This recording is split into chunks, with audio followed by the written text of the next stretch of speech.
of light. What I saw were these balls of light. It was just a bright, bright light. Nevada in the 90s is regarded as a UFO mecca, mainly because this is home to the infamous Area 51 military base. But many of the UFOs reported here today and long ago have nothing to do with Groom Lake, and many involve our most prominent citizens. 1946, a full year before the term flying saucer was coined, before the alleged crash at Roswell, a UFO was spotted from in front of the El Rancho Vegas, the first resort on the Strip, by the hotel's part owner, Charlie Resnick, as reported by Sun columnist Murray Zenoff.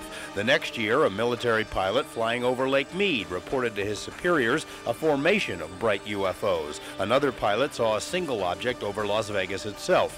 1954, Elbert Edwards, then superintendent of schools in Boulder City, reported seeing a, quote, weird spaceship that looked a lot like this. Railroad worker Lindy Albert and others reported in 1959 a UFO the size of a 747 that paralyzed the train and its occupants. There were dozens of witnesses. In the 60s, former Metro police officer Chuck Woodworth and friends, while hunting in Lincoln County, saw a UFO perform incredible maneuvers. It went straight up, straight down, and it made square corners. It's a good possibility it is something from somewhere else. Woodworth didn't know it at the time, but he's one of hundreds of Nevadans to report seeing strange objects in the state's central counties. Some can be attributed to advanced aircraft being tested, some but not all. Stop at a coffee shop in Caliente and you'll hear stories of UFOs and flying discs. It's the same in Pioche and Panaca.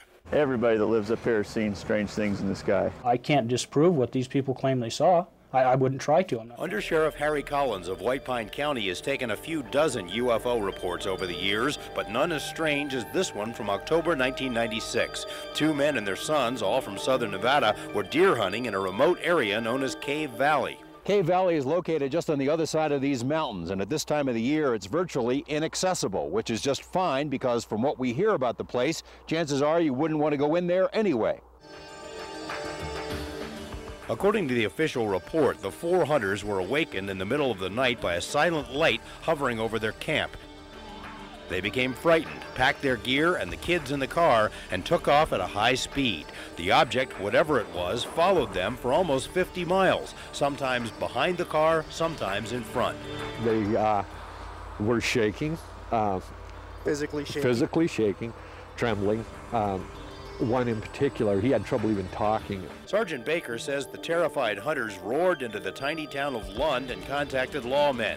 They were then escorted to Ely, were interviewed, and were offered lodging at a nearby motel. He was afraid of leaving the building because he felt it was out here someplace.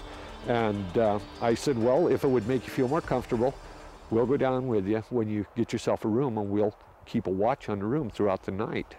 And he said, no, he says, I'm not leaving. And I said, you're not leaving where? He said, I'm not leaving your building until it's light out. The undersheriff says Cave Valley has long been known for strange lights. Centuries ago, Native Americans believed the valley was where spirits of the dead went.